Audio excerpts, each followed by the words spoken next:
अस्सलाम वालेकुम जी। State bank का टेस्ट कंप्लीट हो गया है और काफ़ी मिला-जुला रिस्पॉन्स मुझे मिल रहा है। पेपर्स के हवाले से बहुत सारे क्वेश्चंस हो रहे हैं और एक अलग से वीडियो इंशाल्लाह आएगी जिसमें मैं आपको जो डिफरेंट क्वेश्चंस थे, जो एक सेट मैंने इकट्ठा किया है डिफरेंट स्टूडेंट्स से, डिफरेंट सोर्सेज से। तो कोई 50-60 क्वेश्चंस हैं। 50-60 शायद ना हो, उससे थोड़े कम ही होंगे। बट वो एक क्वेश्चंस की एक बार लिस्ट मैंने बना दी है, तो डिफरेंट लोगों के स्टेनो में जो सवालात हैं कि सर किस सवाल का जवाब क्या था, इंशाल्लाह हम एक तो उस पे बात करेंगे। दूसरा ये है कि बहुत सारे लोग अगले लाहे अमल के बारे में सोच रहे हैं, पूछ रहे हैं कि सर आगे क्या होगा? ये पोस्टें बार-बार अनाउंस होती हैं या कब होती हैं? साल में कितनी बार होती हैं? So let me repeat the questions one by one और उनके जवाबात। कुछ रह गया तो नीचे पूछ लीजिएगा, इंशाल्लाह आई विल रिस्पॉन्ड। पहला सवाल, सर वाईपीआईपी सॉरी क्या बोर्ड्स की सीट्स सिर्फ कराची के लिए है?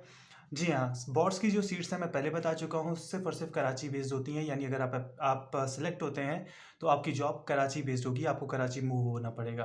पहली बात। सर क्या ट्रांसफ़र हो सकता है? देखिए, इनकी एक और स्कीम होती है वाईपीआईपी के नाम से। जो डिफरेंट शहर है पाकिस्तान के, आप वहाँ पे भी काम कर सकते हैं वाईपीआईपी के अंडर। तो दोनों अलग-अलग, यूँ समझिए कि स्टेट बैंक के अलग-अलग डिपार्टमेंट हैं, या वाईपीआईपी में आप बीएससी में बैंकिंग सर्विसेज कॉर्पोरेशन में काम करते हैं, जो स्टेट बैंक का सब्सिडरी है। अब वो जो जॉब्स हैं, वो आप थ्रू आउट उसमें अप्लाई कर सकते हैं। सर इस बोर्ड्स की जॉब साल में कितनी मरतबा आती हैं? देखिए, कोई फिक्स नंबर नहीं है। ये सीएसएस की तरह नहीं है कि साल में 1 मरतबा अनाउंस होंगी और एक ख़ास महीने में अनाउंस होंगी। तो इसकी तादाद बड़ी डिफरेंट रही है। आई थिंक कोई 2017-18 में या शायद 20 में शायद अनाउंस हुई थी लास्ट टाइम, इसके बाद ये 2 साल को गैप आ गया था। तो ये होता रहता है, ठीक है ना? बट यूजुअली स्पॉट्स मैंने 1-2 दफ़ा ही देखी हैं, इससे ज़्यादा नहीं देखी। वाईपीआईपी कंपैरेटिवली ज़्यादा तेज़ी से जॉब्स आती हैं, 1-2 सालों से नहीं आई हैं। बट अगर स्पॉट्स आ गई है इस साल, तो हो सकता है वाईपीआईपी भी आ जाए। Let's see, right? अच्छा, एक और सवाल सर कि स्पॉट्स की का टेस्ट कितनी बार दिया जा सकता है? तो मुझे समझ नहीं आता इस तरह के सवालात इन्वेंट कहाँ से हो जाते हैं। कोई लिमिट नहीं है, जितनी बार पेपर देना है दें, ठीक है ना? There is no limit. CSS के अलावा पाकिस्तान में पीसीएस के अलावा किसी एग्ज़ाम की कोई लिमिट नहीं है एज़ सच। एक आध होगी बट मेजॉरिटी में नहीं होती, स्टेट बैंक में भी नहीं होती। अच्छा सर, ये कट ऑफ क्राइटेरिया क्या होगा? कट ऑफ क्राइटेरिया देखिए, मैं आपको एक बात बता दूँ। अगर आप मुझसे प्रेडिक्शन पूछ रहे हैं तो मेरा अंदाज़ा है 75 का एग्रीगेट में, with a standard deviation of 5। Standard deviation से मुराद ये है कि मैं आपको कह रहा हूँ 75, तो इसमें 5 नंबर कम या 5 नंबर ज़्यादा। तो 75 मेरी प्रेडिक्शन है, तो 70 भी हो सकता है और 80 भी हो सकता है, but I expect it to be quite around 75। अच्छा, ये क्या कट ऑफ होगा मुझे नहीं पता, किसी को भी नहीं पता। यूजुअली ऐसा होता है कि जब आपका रिजल्ट आता है उसमें कट ऑफ डिटरमिन होता है, और मैंने आपको बताया था कि ये टॉप नंबर ऑफ सीट्स के अगेंस्ट ये देखते हैं कि फॉर एग्जांपल कितनी सीट्स हैं और कितने लोग इनको इंटरव्यू के लिए चाहिए, तो उसके अगेंस्ट यूजुअली ये कट ऑफ डिटरमिन हो जाता है। Now one of my students was saying कि एग्ज़ाम का जो कट ऑफ है वो पहले से डिफाइन हो गया है, और इस बार अनाउंस हो गया है। आई डोंट नो, मुझे नहीं पता। तो अगर वो स्टूडेंट ठीक कह रहे हैं तो उनके मुताबिक कट ऑफ जो है वो 70 है। आ, हो सकता है, बट मैंने इसको कहीं अपनी आंखों से नहीं देखा। आप लोग खुद देख लें, अगर एनटीएस या स्टेट बैंक में कहीं लिखा है फिर ठीक है। अगर इनकी वेबसाइट्स के अलावा कहीं तीसरी जगह पे लिखा हुआ है तो जाने दें, क्योंकि cut off usually after the paper, after the results announce होता है और हर बार डिफरेंट होता है, ठीक है? तो जब मैंने एक बार स्पॉट्स दिया था तब इसका कट ऑफ था 70 का और मैं 1 नंबर से फेल हुआ था। 70 में भी मैं 1 नंबर से फेल हुआ था, लेकिन उसकी वजह ये कि वो टेस्ट बहुत मुश्किल बना था। तो ज़ाहिर-सी बात है कि बहुत सारे लोग उस रैंकिंग पे नहीं आ रहे थे, तो दैट्स व्हाई वो टेस्ट जो था उसमें से आपने 70 स्कोर किया या उसके आस-पास किया, दैट्स व्हाई कट ऑफ 70 हो गया था। जब मैंने नेक्स्ट टाइम वाईपीआईपी दिया तो उसमें कट ऑफ शायद कोई 75 या 80 था, ठीक है? तो वो टेस्ट कंपैरेटिवली ईज़ी था। इस बार टेस्ट जो है, जो अब तक मैंने देखा है चंद एक सवालात के अलावा, the test was very easy, ठीक है? इंग्लिश बड़ा नॉर्मल और स्टैंडर्ड था। एनालिटिकल के बारे में अब चूँकि सवालात नज़रों के सामने नहीं आए, पूरे-पूरे सवाल कोई कॉपी नहीं कर सकता, नहीं लिख सकता। तो एनालिटिकल के बारे में आई कांट से, लेकिन सुनने में ये आया कि analytical was easy but very lengthy. लंबा बहुत था, तो काफ़ी टाइम लगा, लेकिन एनालिटिकल के लिए होता ये है, इसलिए मैंने अपने स्टूडेंट्स को भी सबको समझाया था कि आपने सबसे पहले जीके और इंग्लिश की तरफ जाना है, एनालिटिकल को सबसे लास्ट में करना है। तो अगर आप में से कोई जो ये वीडियो देख रहा है और उसने एनालिटिकल को सबसे लास्ट में नहीं किया, तो उसने यहाँ पे अपने नंबर्स को मार दिया है। Right? This is what you have to understand. So analytical last में होता है और फिर लास्ट में आपको उसके करने की टेक्निक्स जो हैं वो पता होंगी आप सबको। अच्छा, अब वही बात, कट ऑफ आपका दो तरह का होगा, मैं पहले बता चुका हूँ। एक आपका सेक्शन वाइज होगा, तो जिस सेक्शन के लेस से 40 मार्क्स थे उसमें एटलीस्ट आपको 30 लेस से लेने। बाकी जो 30 मार्क्स के सेक्शन थे उसमें आपको लेस से 20 लेने। तो इट डिपेंड्स, राइट? आपको सेक्शन में अलग से ना मार्क्स लेने हैं और टोटल जो एग्रीगेट है उसमें आपको अलग से पास होना है। सो कट ऑफ की कोई डेफिनेशन नहीं है मेरी नज़र में। It varies, it changes every year. और इस बार पेपर इजी था तो इस वजह से कंपैरेटिवली आप कह सकते हैं कि कट ऑफ शायद थोड़ा हाई हो। डरा नहीं रहा, वैसे ही कह रहा हूँ। तो अच्छा, इसके अलावा सर पेपर मुश्किल था, आसान नहीं था, आप कैसे कह सकते हैं आसान था? देखिए, 2-3 सवाल थे जो बड़े स्टूपिड थे।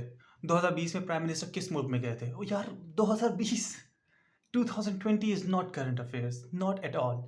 सो 2020 का आप सवाल पूछ रहे हैं, इसके अलावा आपने पता नहीं और क्या सवाल किया। हाँ, डीन जॉन्स 2020 में शायद उनका इंतकाल हुआ था, उनका ताल्लुक किस मुल्क से? आप उस वक्त पूछते ना तो लोगों को पता होता, क्योंकि डीन जॉन्स की पीएसएल के लिए बड़ी खिदमत थी, इस्लामाबाद यूनाइटेड के कोच थे। बट आप उनकी नेशनैलिटी पूछ रहे हैं। अच्छा, ये नया वाक़या होता आप ज़रूर पूछते अभी। और मैंने हमेशा ट्रेंड ये देखा था, बल्कि मैंने प्रेडिक्शन की थी जो मेरी गलत साबित हुई। मैंने सबको कहा था पीएसएल का चैंपियन पूछते हैं, और वो पूछते थे।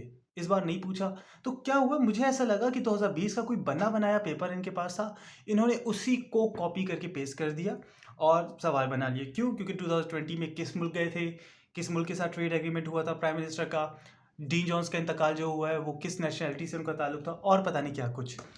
तो दिस इज़ समथिंग जो जो जो है ना, थोड़ा सा एक अलार्म रिंग करती है, बिकॉज ये करंट अफेयर्स में नहीं आता। आप इसको जनरल नॉलेज भी ऐसा नहीं कह सकते, ठीक है? बहुत सारी प्रेडिक्शंस मेरी थी जो गलत साबित हुई इस पेपर के हवाले से। जैसे मैंने अपने स्टूडेंट्स को कहा था कि आप लोगों ने GDP growth rate, foreign exchange reserves, ये वो याद करने हैं, देखना है, ये आते हैं। इस बार नहीं आए, कमाल है। कुछ चीज़ें मेरी प्रेडिक्शंस ठीक साबित हुई, जैसे मैंने कहा था कि सीपेक से रिलेटेड सवाल आएंगे, तो कोई 3 सवाल वहाँ से आए। मैंने एक और एरिया प्रेडिक्ट किया था कि यहाँ से कोई सवाल आएंगे, वो सवाल जो है कोई 1-2 सवाल वहाँ से आए। तो ओवरऑल कुछ स्टूडेंट्स मेरे बहुत खुश हैं, कमाल हो गया। 1-2 नाशुक्रे हैं, बिकॉज वो 1-1.5 घंटे का जो सेशन था जनरल नॉलेज का, उसमें जनाब कोई अकॉर्डिंग टू देम कोई बहुत कमाल नहीं हो गया और हमें बहुत कुछ पता नहीं लग गया। 1-1.5 घंटे में जो मैं आपको जनरल नॉलेज समझा सकता था, बता सकता था, और जो मैं प्रिडिक्ट कर सकता था, मैंने अपने तौर पे किया है। उसमें से कुछ चीज़ें आई हैं, कुछ चीज़ें नहीं आई हैं, लेकिन this is how it works, right? Paper मैंने नहीं बनाया था, बल्कि आज मुझे कोयटा से मेरे एक स्टूडेंट का मैसेज आया, नहीं वजह कि सर पेपर आपने बनाया था। मैंने नहीं बनाया था, ना मैं बनाता हूँ, ना मेरे पास कोई इस तरह का पेपर आता है। और इखलाकी तौर पर अगर मैं पेपर बनाता होता तो मैं कभी भी इस तरह से यूट्यूब पे बैठकर आपको गाइड ना कर रहा होता, राइट? तो वो ये बात समझ लें।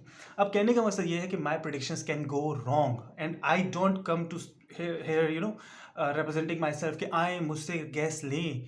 लोग फोर्स करते हैं, मजबूर करते हैं कि सर आपके ख्याल में क्या आ सकता है, सर आपके ख्याल में क्या आ सकता है, and I am always like मुझे नहीं पता। एंड देन फिर मैं अगर किसी को बता दूँ ना, तो फिर आगे से वो तो आया ही नहीं। तो this is kind of something जिसको आपको देखना है, ठीक है?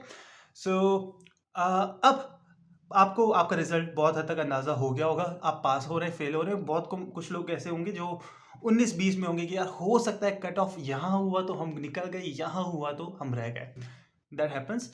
लेकिन इस टेस्ट के बाद की स्ट्रेटेजी बड़ी इंपॉर्टेंट है।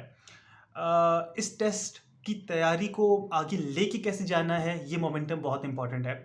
अगर आप इस टेस्ट में नाकाम हुए हैं, जो आपको लगता है कि नाकाम हुए, नाकामी की डेफिनेशन कुछ और होती है, लेकिन अगर आपको लगता है आप कामयाब नहीं हो सके इस बार, तो इस चीज़ को कैसे मैनेज करना है, ये एक अलग सिलसिला है। इंशाल्लाह आने वाले दिनों में मैं इस पर भी वीडियोस बनाऊंगा।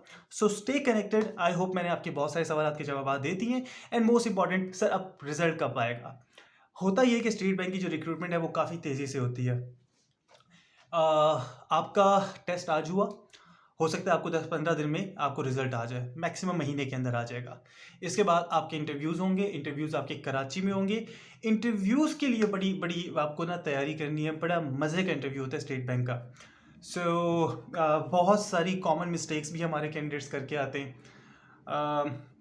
अपने बहुत सारे मार्क्स वो अपने इंटरव्यू में गंवाते, you don't have to do that. तो इंशाल्लाह उस पर फिर हम बात करेंगे। एक दफ़ा जब पता लग जाता है आप में से कौन कौन इंटरव्यूज़ के हवाले से शॉर्ट लिस्ट हुआ है, तो फिर हम उस पर काम कर सकते हैं। अभी से उस पर बात करने का कोई फ़ायदा नहीं है। सो अभी आपने इंतज़ार करना है। NTS की तरफ से आपको ईमेल आएगी। ईमेल में आपका हर सेक्शन का अलग स्कोर होगा, एग्रीगेट का अलग स्कोर होगा और उसमें आपका कट ऑफ लिखा होगा। So as I said, my prediction is 75 with a standard deviation of 5। 5 number ज़्यादा या 5 नंबर कम यही होगा, इससे आगे पीछे शायद ना हो। So that's it. Let me know if I have forgotten to reply to or respond to any of your questions. And if you have any question, do comment, do like, do share. Allah Hafiz.